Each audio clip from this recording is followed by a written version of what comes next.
Hello दोस्तों, तो आपका स्वागत है अपने चैनल मैं तो मोर हिंदी में। तो यहाँ पर अपन पढ़ेंगे कक्षा 8वीं का पाठ 11 जिसका नाम है गिरधर की कुंडलियाँ। तो आशा करती हूँ कि आप लोगों ने पाठ 11 बहुत अच्छे से पढ़ा होगा। तो यहाँ पर बहुविकल्प प्रश्न पे देख लेते हैं।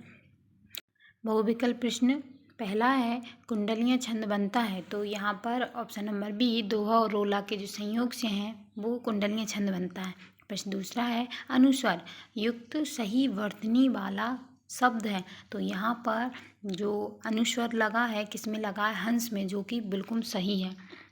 मुँह में चंद बिंदी आएगी, हंसी में भी चंद बिंदी आएगी, इस वजह से ये अनुस्वर सिर्फ। प्रश्न तीसरा है, व्यवहार में नम्रता कैसे आती है? तो उत्तर रहेगा मीठे वाणी से। प्रश्न चौथा है, कोयल में कौन सी विशेषता नहीं होती? तो ऑप्शन नंबर सी, कर्कशता की। नहीं पूछा है यहाँ पर, है ना। प्रश्न पांचवा है, दिए गए छंद के प्रत्येक चरण में मात्राओं की गणना या संख्या होती है। जय हनुमान ज्ञान गुण सागर, जय कपीस तिहुलोक उजागर, रामदूत अतुलित बलधामा, अंजनी पुत्र पवन सुत नामा। तो यहाँ पर है 16 मात्राएं हैं, है ना।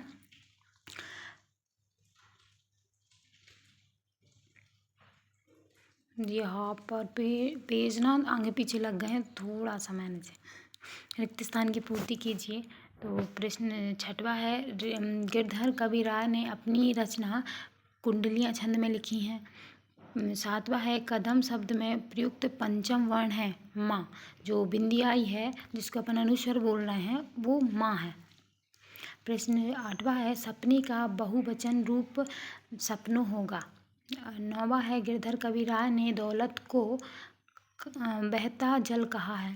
10वां है, शब्द सुने सबको, सब पद में प्रयुक्त अलंकार है अनुप्रास अलंकार। तो लघुत्तरीय प्रश्न पर चलते हैं। प्रश्न 11, हमें मीठे वचन क्यों बोलना चाहिए? उत्तर रहेगा मीठे वचन बोलने से हमें सम्मान मिलता है। 12वां है, इन शब्दों में उचित स्थान पर अनुनासिक चिन्ह लगाकर सही शब्द बनाइए। तो चांद, कुआं, पहुँच, आंचल, नदिया।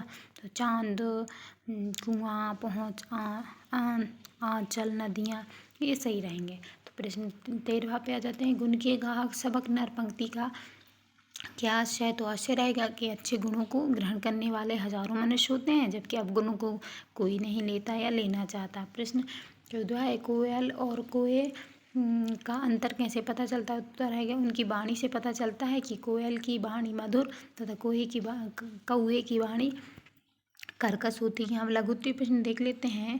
प्रश्न 15 है, कोयल की प्रशंसा क्यों की जाती है? कोयल की प्रशंसा उसकी मधुर वाणी या मीठी वाणी से की जाती है। तो यहाँ पर अपन इसके बाद चलेंगे अपन लोग प्रश्न 16 पे। ये रहा 16, कुंडली छंद की क्या विशेषता है? तो कुंडलिया छंद दोहा और रोला छंद से मिलकर बनता है। दूसरा, यह जिस शब्द से शुरू होता है उसी शब्द से खत्म होता है। प्रश्न 17 है, आपको अचानक बहुत सारा धन मिल जाए तो आप कैसा व्यवहार करेंगे? तो पहला है, धन को पाकर कभी भी घमंड नहीं करना चाहिए, धन का सदुपयोग करेंगे, धन को धार्मिक कार्यों में खर्च करेंगे और निर्धनों की सहायता करेंगे। प्रश्न 18वां है, आप ऐसी कौन सी बात को भूलना चाहेंगे जो आपको अच्छी नहीं लगती? हम ऐसी बातों को भूलना चाहेंगे जो अनैतिक, दुखदायी हो और जिसे किसी को अच्छी नहीं लगती। प्रश्न 19वां है, गिरधर कुंडियाँ लोक व्यवहार में कितनी उपयोगी हैं? तो उत्तर रहेगा कि गिरधर की कुंडलियाँ लोक व्यवहार में बहुत उपयोगी हैं। जैसे पहला पॉइंट है, गिरधर ने अपनी रचनाओं के माध्यम से संसार को परोपकार का संदेश दिया है।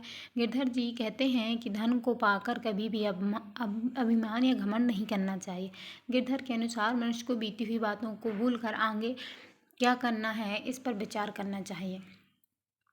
यहाँ पर आ जाते हैं, लास्ट क्वेश्चन है दीर्घ उत्तरीय, आप अपने जीवन में किस व्यक्ति से प्रभावित हुए हैं, उनके गुणों के बारे में विस्तार से लिखिए। उत्तर है कि हम अपने जीवन में अपने गुरु से प्रभावित हुए हैं, क्योंकि पहला, गुरु हमारा मार्गदर्शन करता है और जीवन में आगे बढ़ने के लिए प्रेरणा देता है। दूसरा है, गुरु हमेशा सच्चा ज्ञान देता है। तीसरा, हमें हमेशा अच्छे व्यवहार की प्रेरणा देता है। चौथा, हमारे गुरु कर्तव्यनिष्ठ और धार्मिक विचारों के हैं। पाँचवा, हमारे गुरु किसी प्रकार का भेदभाव नहीं करते। छठवां है हमारे गुरु हमें शुभ आशीर्वाद देते हैं। सातवां है गुरु हमें निस्वार्थ भाव से शिक्षा देते हैं। ऐसे गुरुओं को मैं बारंबार प्रणाम करता हूँ। तो आशा करती हूँ कि आपको हमारा ये छोटा सा वीडियो पसंद आया होगा। तो लाइक करें, कमेंट करें और अपने दोस्तों को ज़्यादा से ज़्यादा शेयर करें, जिससे कि वो इस पार्ट को फिल कर पाएँ। Thank you so much.